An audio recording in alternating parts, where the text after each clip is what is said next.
A gente começa a edição de hoje direto de São Paulo para atualizar as informações do boletim médico do presidente Bolsonaro, internado desde ontem com uma obstrução intestinal. Quem traz para a gente todas as informações é uma repórter que eu admiro profundamente desde a minha época de estudante de jornalismo, Simone Queiroz. Que alegria poder te chamar. É com você. Que informações você tem? Boa noite.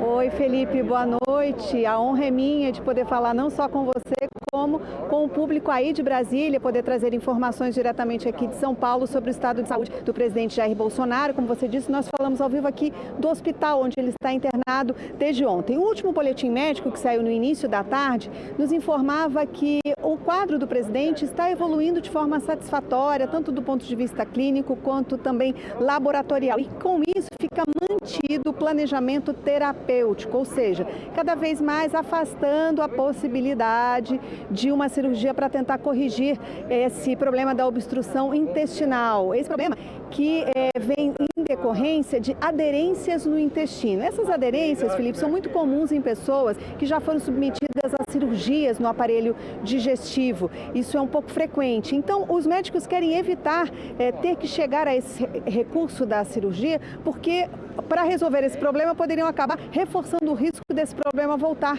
futuramente. Então, ao que tudo indica até agora, o que eles estão fazendo aqui do ponto de vista clínico está funcionando, afastando cada vez mais essa possibilidade de cirurgia para corrigir o problema. O presidente hoje recebeu poucas visitas aqui no hospital, ele fez mais repouso e ele está acompanhado neste momento ainda da primeira-dama Michele Bolsonaro e do filho Carlos Bolsonaro. Ele também publicou mais cedo, o próprio presidente publicou uma nota no Twitter informando que aquela tradicional live das quintas-feiras, hoje em função da internação, está suspensa. Felipe. Muito obrigado, Simone. Bom trabalho para você. Você acompanha daqui a pouco também no SBT Brasil. De volta a Brasília, Natália Fruê nos orienta sobre como fica o comando do governo federal. A Nath está com a gente. Ô, Nath, eu lembro ontem da gente falar que teve uma conversa aí que talvez o vice-presidente antecipasse o retorno de Angola. Eu vi que isso até agora não se confirmou no fim das contas. O que você sabe?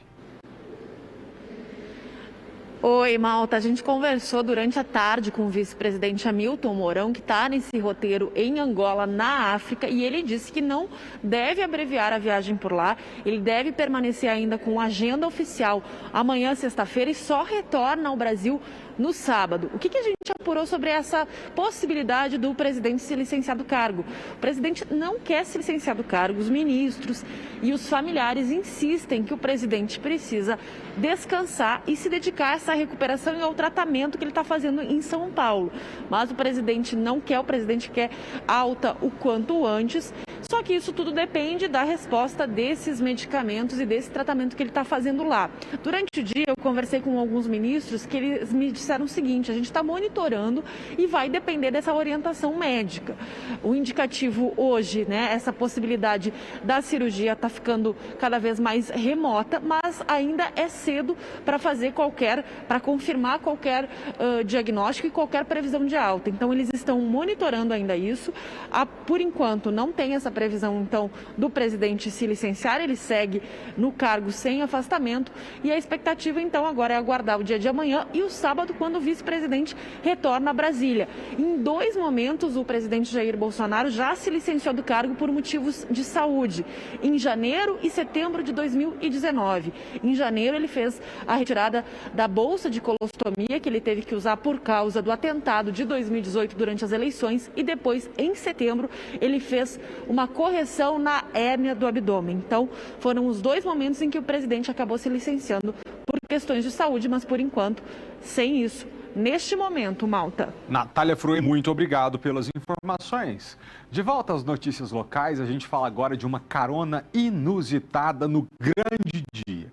Com o carro quebrado no meio da BR-020, lá em Planaltina, uma noiva contou com a ajuda da Polícia Rodoviária Federal para chegar a tempo de dizer o tão esperado sim no compromisso inadiável, o casamento. Operação Casório. Olha a Maria de Fátima vestida de noiva chegando no cartório na viatura da Polícia Rodoviária Federal. Muita noiva gosta de escolher o carro que vai levá-la para o casamento. algumas até alugam o modelo preferido e contratam um motorista.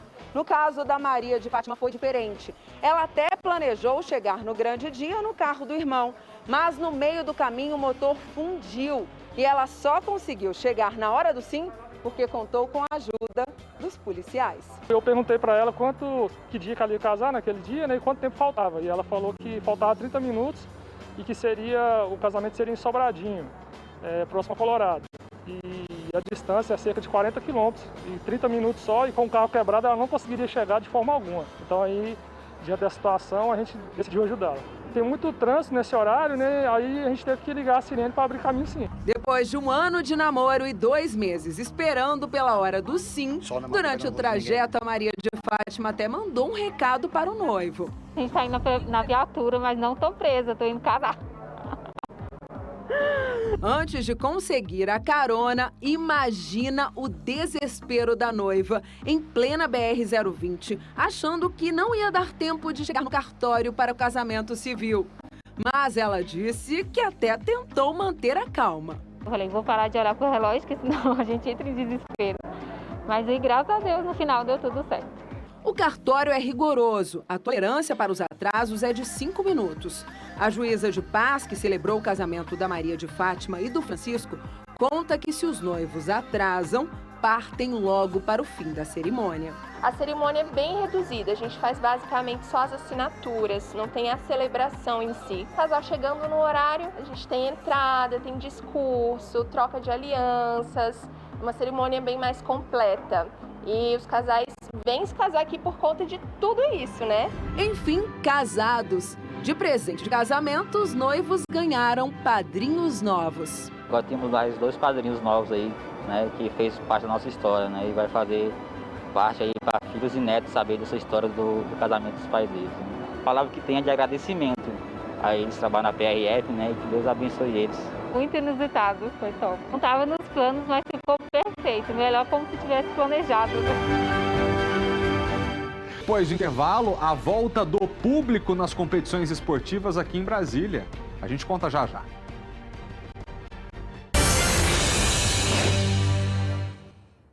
Estamos de volta com as novidades quanto aos protocolos para evitar a contaminação da Covid-19, mas na verdade é um relaxamento. A partir de hoje está permitido no DF evento esportivo com presença de público. Mas tem regras, não é, Vitória Mello? Boa noite.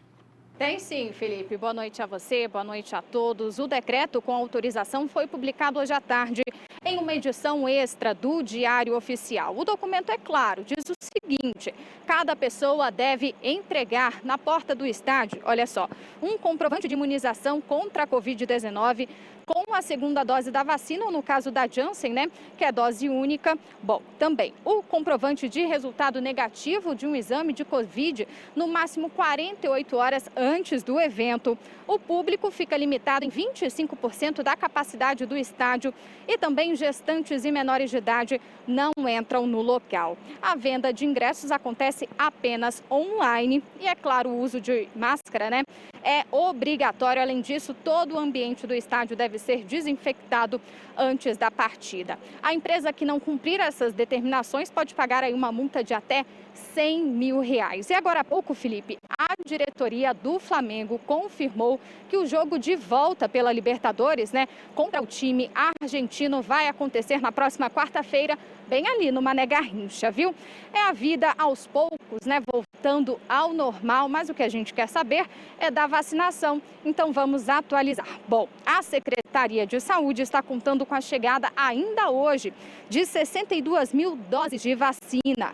A maior parte, 46.500, vai ser destinada ao público de 40 a 49 anos. O agendamento já começa amanhã a partir das 3 da tarde. A vacinação começa no sábado. Outras 500 doses vão ser usadas para acabar de vacinar o grupo de comorbidades. E a Secretaria quer colocar em dia também a vacinação para o público de 50 a 59 anos que perdeu o prazo. Por isso, marcou uma repescagem para os dias 24 e 25 de julho. Só que nesse caso não precisa de agendamento, é só procurar um dos pontos de vacinação. Felipe.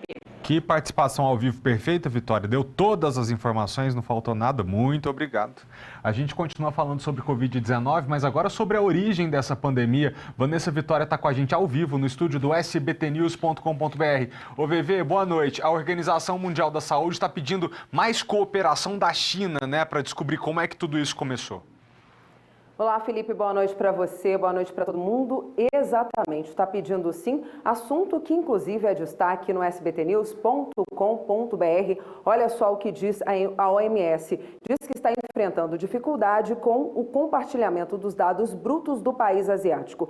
Em entrevista coletiva hoje, o diretor-geral da organização pediu mais transparência para a China sobre as origens da pandemia de Covid, que teve início em dezembro de 2019. Segundo ele, os maiores problemas são com o compartilhamento dos dados e a suposta tentativa de reduzir o número de hipóteses na transmissão do coronavírus para humanos. A OMS ressaltou que a origem do vírus deve continuar sendo estudada para prevenir o futuro. Até hoje não se sabe ao certo como a pandemia começou. Os primeiros casos foram detectados em Wuhan, mas diversos estudos sugerem que o coronavírus já estava circulando na China e em países europeus um pouco antes dos registros iniciais. Para conferir esta e outras notícias do Brasil e do mundo, basta você que está em casa apontar o seu celular para o QR Code que aparece aqui na tela e ter acesso ao sbtnews.com.br, sua fonte segura de informação. Eu volto com você, Felipe. Muito obrigado, VV. Acompanha comigo essa reportagem aqui agora. Olha que situação inusitada. Uma mulher foi multada porque o agente do Detran confundiu a cabeça de um manequim com a cabeça de uma criança. Vamos entender na reportagem de Kátia Gomes. Uma boneca bonita, bem maquiada e com os cabelos arrumados. Olhando pelo vidro do carro, dá até para confundir com uma pessoa de verdade. E foi exatamente isso que aconteceu com a Gisele. Ela transportava um manequim quando um agente do Detran confundiu a boneca com um ser humano. Essa é a boneca. A Gisele usa ela para fazer um curso de penteado. E quando ela estava indo, de casa para o curso, ela decidiu fazer um vídeo da boneca, porque olha só, ela tá tão bonita, maquiada, ela quis registrar esse momento.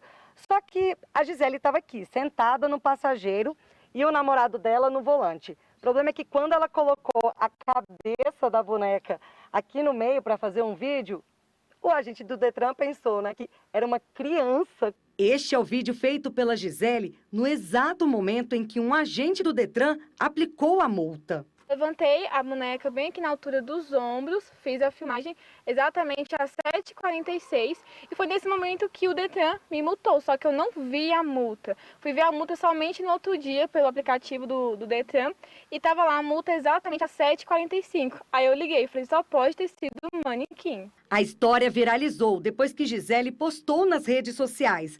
A multa no valor de R$ 293,42 é considerada gravíssima. A dona do veículo ainda levou 7 pontos na carteira. A influencer disse que vai recorrer da multa. Eu pretendo recorrer, e espero também ganhar. O Arthur Moraes, especialista em trânsito, explica que nesse caso a multa pode ser anulada, já que o manequim foi confundido com uma criança. Mas existem regras para transportar certos objetos. A gente vê muito mala no banco traseiro, malas grandes no banco traseiro, a gente vê muito cachorro solto dentro do carro. Isso não pode deixar acontecer, não pode acontecer, porque isso é um risco para a segurança. E isso é passível de multa? É passível de multa, sim, certo? Porque você está gerando um risco para a segurança do trânsito.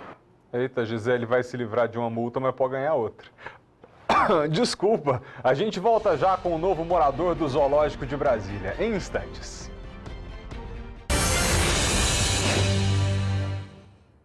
O Zoo está com mais um bebê macaco, o Apolo, o único filhote que nasceu neste ano no Zoológico de Brasília. Vamos ver. Tem coisa mais gostosa do que o colinho da mamãe? Esse filhote de macaco já sabe disso e só desgruda da mãe para dar um passeio nas costas do irmão.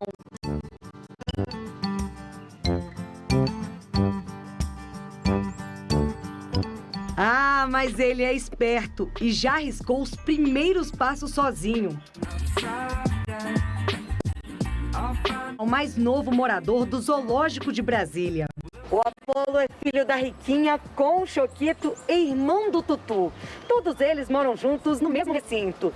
Quem quiser conhecer a família, é só vir ao zoológico fazer uma visita. Quando o irmão Tutu nasceu em julho de 2019, houve até um chá de revelação, com direito a convidados e pinhata colorida. E foi o próprio pai que revelou o sexo do filhote. Predominante na Amazônia e no Peru, a espécie não está ameaçada de extinção. O filhote recebe cuidados com a alimentação e também dos próprios pais. Quando algum filhote nasce aqui, seria na questão da alimentação da mãe. Ela recebe uma alimentação dobrada, né, a quantidade, porque o gasto energético dela é bem maior. Uma característica especial são os urros. Uma característica especial dessa espécie, eles têm uma modificação na garganta, um osso que funciona como uma caixa de ressonância. E esse urro dá para ouvir até 5 km de distância.